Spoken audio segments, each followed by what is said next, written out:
Искам да ви издам една тайна. Чуйте се кой парфюм да подарите на ваш приятел, познат за рождения ден, как да го зарадвате.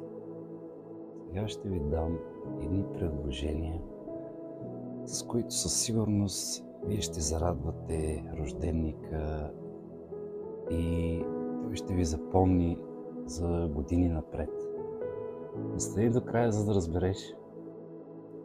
Това е парфюма, който е уникален.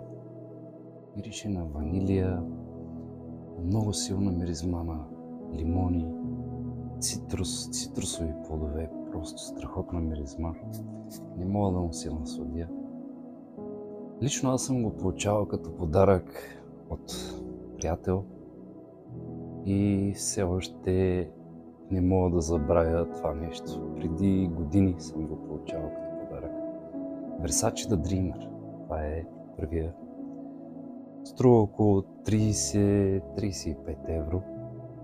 Не е много скъп. Е страхотен. Второто предложение е един много уникален парфюм на Job Home. Просто е страхотен. За подарък със сигурност ще зарадвате човека, на който ще му го подарите. Вярвайте. Уникална миризма. Мирише на череши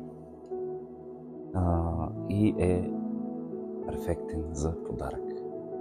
Така че не се чудете, хора. Когато искате да зарадвате някой ваш приятел, познат, няма значение от мъжкия пол, подарете му Versace The Dreamer или Job Home. Този човек ще ви помни с години, приятели, повярвайте.